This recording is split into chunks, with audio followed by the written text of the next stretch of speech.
Hi, greetings, fellow lords and ladies. We'll look at Game of Thrones Season 4, now continues on with the episode First of His Name. Beginning in Meereen, in her new headquarters atop the Great Pyramid, Daenerys learns of Joffrey's death and Tommen's coronation. She is irritated to learn that Dario Naharis has captured Meereen's navy without her explicit orders to do so, but mulls over the possibility of setting sail for Westeros and taking King's Landing with her 8,000 Unsullied and 2,000 second sons. Barristan Selmy is optimistic about their chances, believing that old Westerosi families will flock to their cause once Daenerys crosses the Narrow Sea, swelling their numbers. Jorah Mormont is less enthusiastic. While 10,000 troops should be enough to take King's Landing from its exhausted defenders, there's still the rest of the continent to worry about. Her advisors then reveal more troubling news. The Wise Mountaineers have bounced back a re-enslaved every freed man in Yunkai, and although Astapor remains free, the council Daenerys installed has been deposed by a butcher named Cleon. Daenerys dismisses everyone but Jorah, muses that her plans are in shambles. He reminds her that she is the last Targaryen and the mother of dragons, but Dany says she needs to be more than that.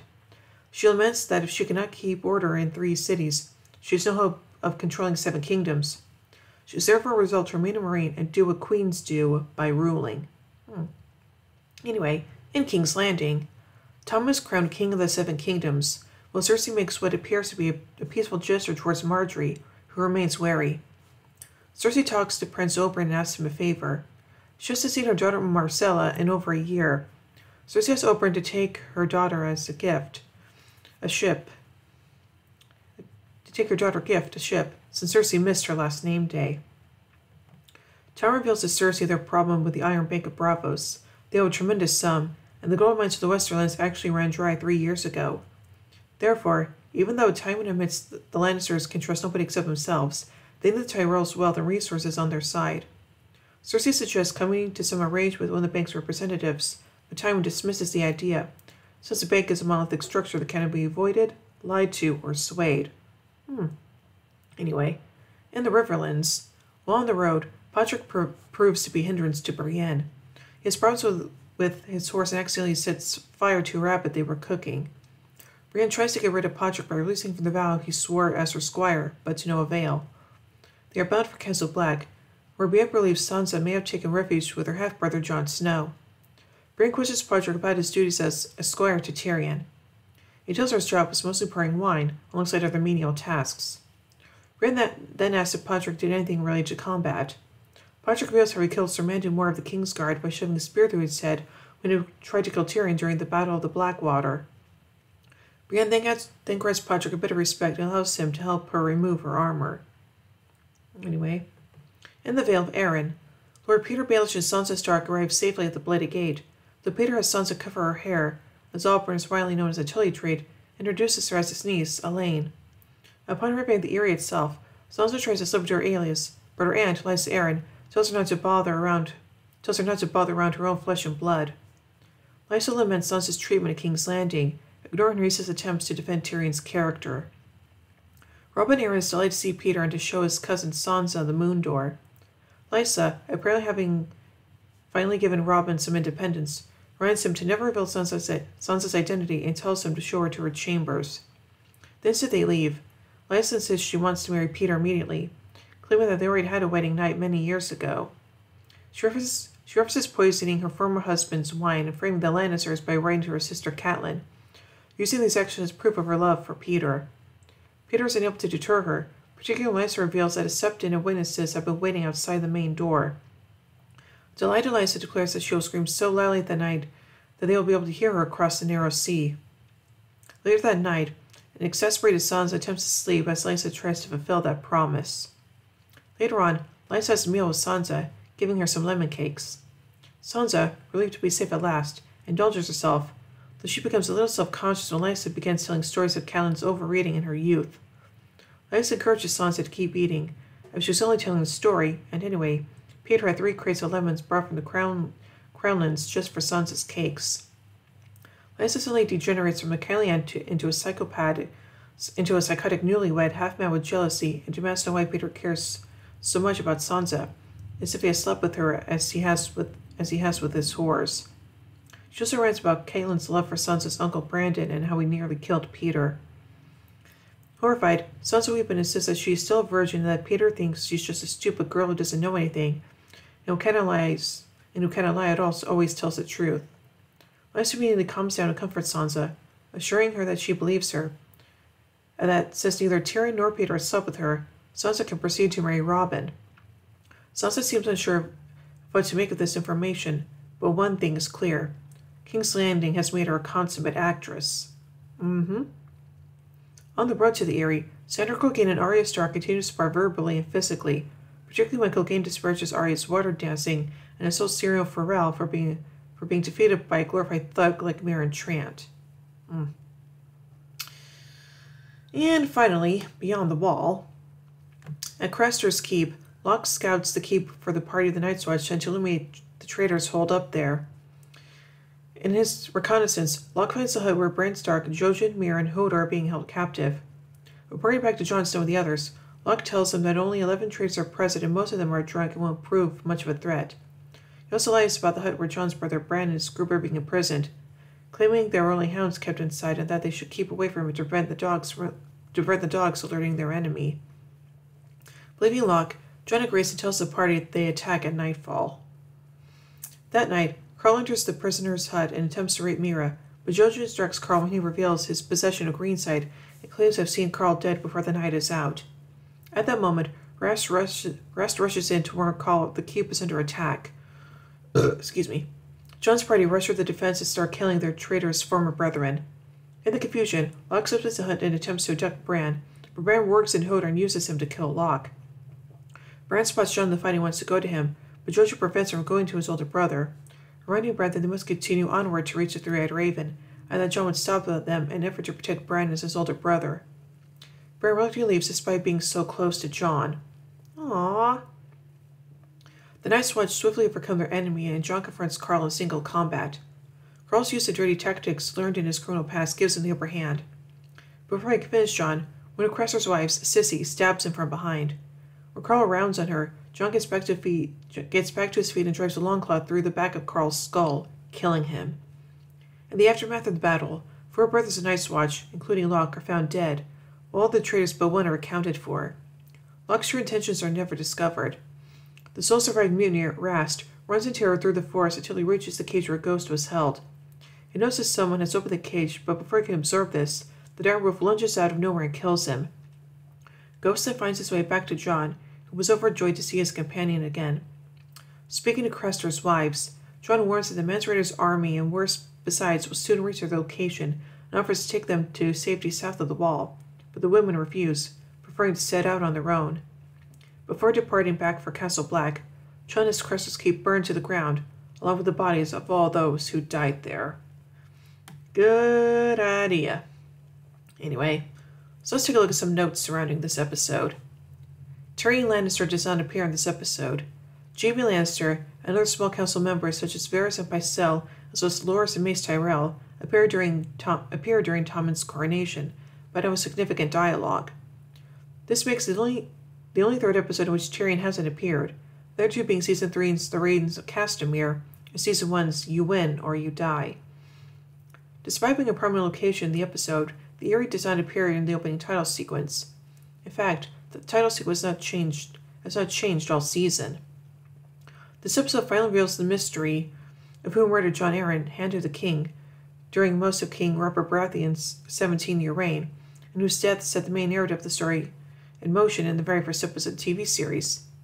Littlefinger ordered Jon's own wife, Lysa, to poison him, and then had Lysa write a letter to her own sister, saying that the Lannisters were responsible. This letter is what led Eddard to accept Robert's offer to be the new Hand, discover what happened to Jon. In Season 2's What Is Dead May Never Die, Tyrion interrogated Pycelle, who was with Little Aaron, discovered that none of Cersei's children were really Robert's. While Pycelle is a Lannister agent, he explained that, before he could deal with him, someone else had already poisoned Jon Arryn, and Pycelle simply assumed it was one of Cersei's other spies. Pycelle realized Lord Arryn was poisoned, but withheld true from him to ensure that he would succumb. Moreover, in Season 1, Catelyn asked Varys and Littlefinger about the Valyrian steel dagger that the Catspaw assassin attempted to kill Bran with. Peter lied and said it belonged to Tyrion Lannister, even though Tyrion pointed out to Catelyn that only an idiot would arm an assassin with a blade publicly known to be his own. Baelish is not a Lannister agent, however, because he then had Joffrey poisoned. Littlefinger is the true architect of the entire War of the Five Kings, intentionally tricking the Starks and Lannisters into fighting a devastating war in order to exhaust them both and cause the political chaos that creates the opportunities he thrives on.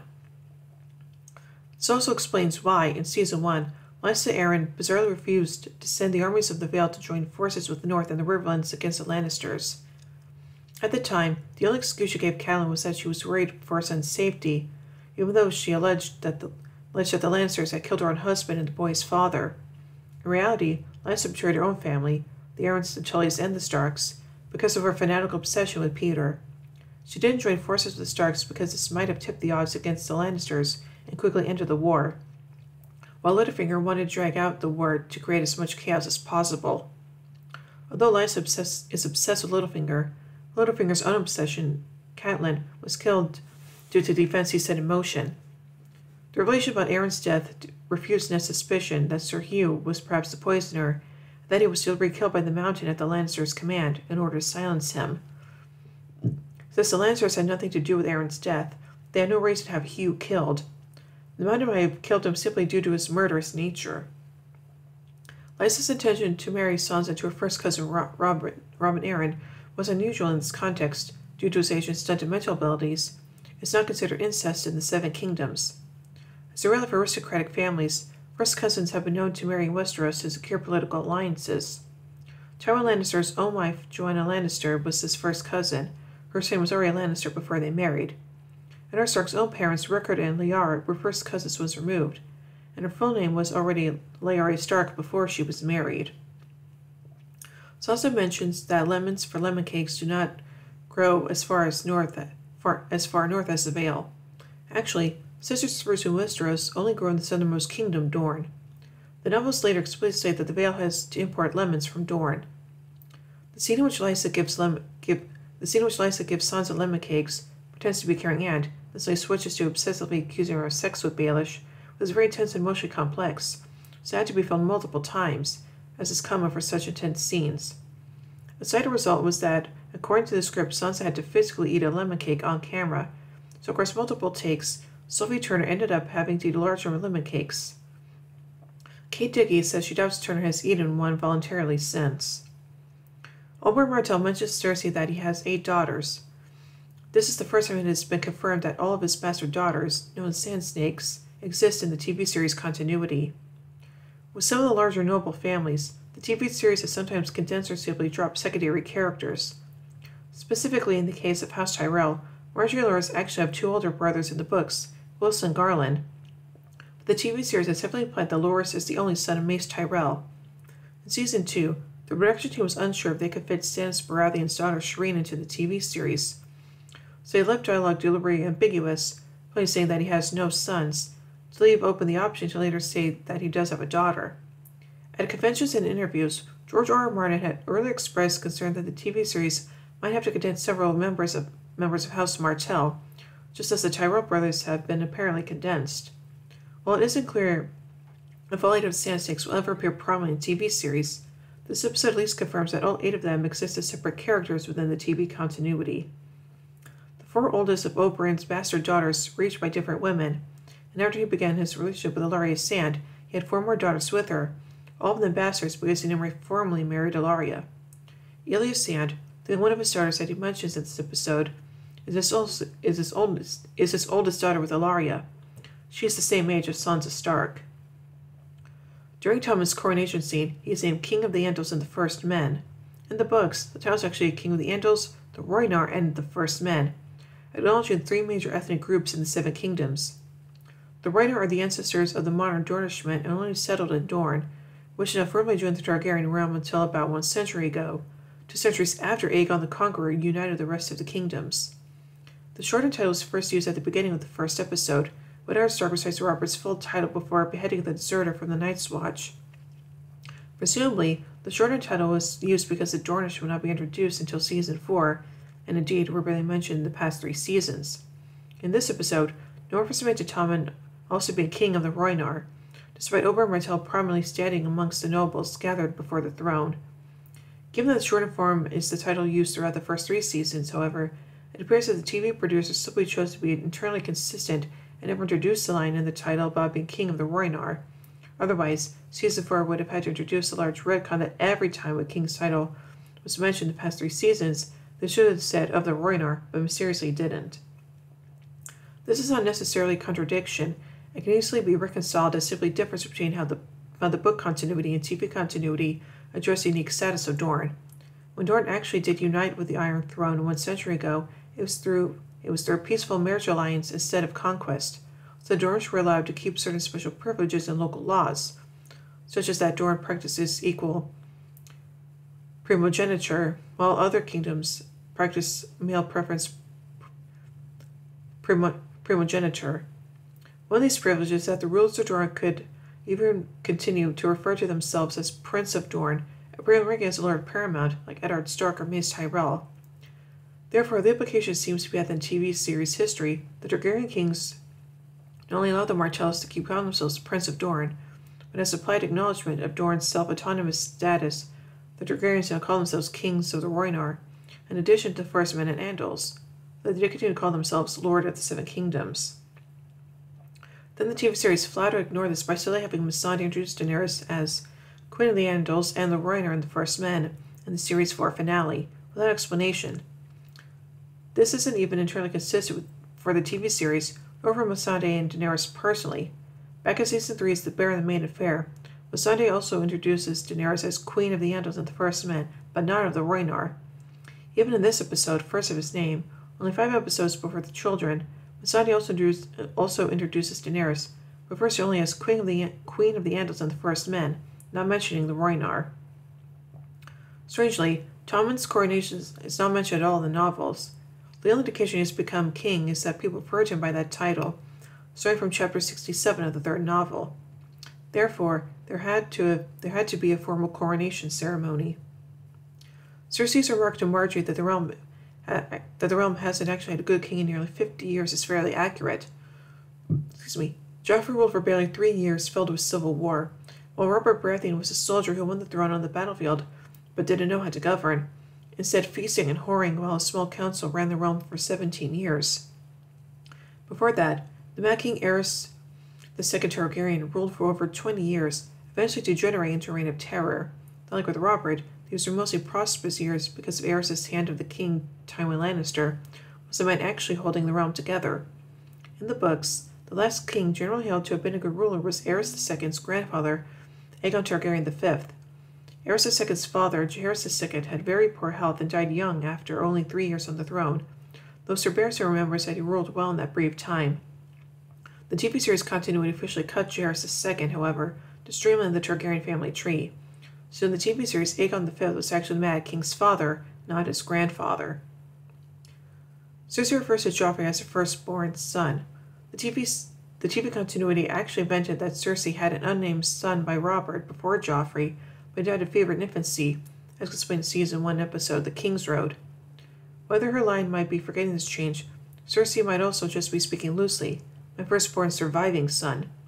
Infant mortality is not uncommon even among the nobility in Westeros, and even in the book some parents only count the order of their children who live to maturity. Tywin's claim to Cersei that the last working gold mine of the Westerlands ran dry 3 years ago, since the war began, does not appear in the books. It may be something of an exaggeration. Westeros is an entire continent, and each of the 7 kingdoms is roughly the size of a large European country. The saying, all of the gold mines in the Westerlands have run dry, is akin to saying, all of the gold mines in France have run dry. In the books, the Westerlands mines are mentioned very rarely. In the second novel, the Graydon was sent by Robb to capture several of those, and harm the Lannisters, and he sees the gold mines of Castamere, Nun's Deep, and the Pendrick Hills. It is not real what has become of those mines. The Lannisters have presumably retaken them after Robb retreated from the Westerlands. Although the status of the mines is not mentioned in the novels, it can be assumed they are as productive as ever, but Lannister wartime spending has drastically outpaced the rate of their gold production, to the point that they are nearly bankrupt and cannot produce enough gold to pay back their Bank of Bravos in the foreseeable future. The TV series might have condensed this point to try to make it obvious to TV viewers just how bad the Lannisters' financial position has become.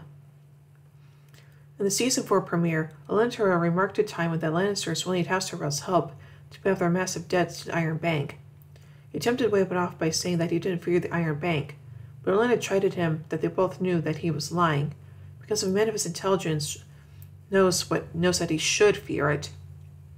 Now in private, Tywin freely admits to Cersei that there was no way he can evade, cheat, or intimidate the Iron Bank. The only thing he can do now is somehow pay back the money they owe. Cersei says to Oberyn that she has been queen for 19 years. Technically, she was the queen consort for the 17 to 18 years that Robert ruled, then the queen regent/queen mother. Regardless, the TV series uses the general rule that one TV season equals to 1 year of story time, which is slightly slower than in the books. 3 years have passed in season 1, at which time Robert had been king for 17 years, which will make the figure closer to 20, not 19. The easy explanation is that either that another full year anniversary of Cersei's wedding hasn't passed yet, or that she married Robert some months after the end of his war that overthrew the Targaryens. The scene of Oberyn talking with Cersei in the gardens and then looking out over the sea was the last scene that Pedro Pascal filmed for season 4. Did not know that. Arya's discussion with the Hound about Syrio Forel brings up a point from the books. The Kingsguard is supposed to be an elite group, but many of the members of Robert Baratheon's Kingsguard were political appointments made to secure ties with families in the Crownlands. The Crownlands, Stormlands, Westerlands, and the Reach.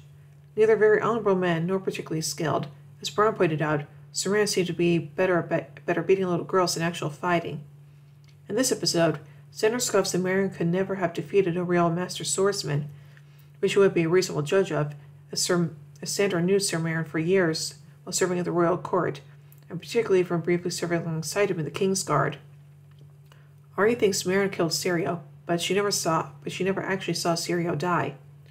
In the books and TV series, she simply heard them beginning to fight as she ran away through the outer hallway. If Syrio did manage to somehow fight off Meryn and escape, however, it is unrevealed as of the current novel, and his fate remains ambiguous. Littlefinger has Sansa adopt the cover identity of Elaine, his niece, so no one will find out who she is and alert the Lannisters. In the books, he actually passes her off as Elaine Stone, his own bastard daughter. Stone is a special surname used for bastards in the Vale, just as Snow is in the North. Sansa initially wanted to call herself Catelyn after her mother, but Littlefinger pointed out that this was kind of obvious and would raise suspicion, so he suggested that he call herself Elaine because that was his mother's name. Sansa embraces her cover identity so thoroughly that, just as Theon's POV chapter stopped being Theon and started being titled Reek, Sansa's POV chapter started being retitled Elaine. Daenerys' force did not capture any Marines' navy in the books. Some of the ships were burnt in the harbor by Daenerys' soldiers, and the rest fled. In this episode, our council states that they captured 93 Meereenese warships, capable of transporting 100 soldiers each, not including sailors. On the 5th novel, Victorian Greyjoy sails to Meereen with a fleet of that number of ships, but has not reached her yet, and nearly half of that fleet is lost on the way. Daenerys acquired so many ships on the show. What reason did she have to remain in a state that many of its residents hate her and wished her dead? The novels make a point that the lack of ship transport is one of Daenerys' main reasons to stay in Meereen. The only practical way to reach Westeros is by sea, because the land route is out of the question and passes through the notorious Demon Road. In the 5th novel, Zara offers Daenerys 13 ships right then she leaves Meereen, but she declines since that number of ships can only carry a fraction of all followers. Those who remain behind will be killed or re-enslaved, and she refuses to abandon them. This episode does not explain this detail from the books. When Jorah says that a butcher named Cleon is taken over Astapor, he is called a butcher because he is very violent. Rather, Cleon literally used to be just a common butcher of animal meat before staging a coup to proclaim himself king. The show added the detail that he tells himself as His Imperial Majesty, so he might call himself an emperor in the TV continuity. Interesting. So overall, I think this episode is kind of interesting, and I like the fact that it does carry along some of the other plot threads and stuff like that, and it kind of introduces new ones as well, but mainly just carries on some of the ones that we've already seen, so there you go. So overall, I give First of His Name 3 Iron Thrones out of 5. Anyway, tune in tomorrow as we take a look at the next episode, The Laws of Gods and Men. So until then, remember everyone, winter is coming.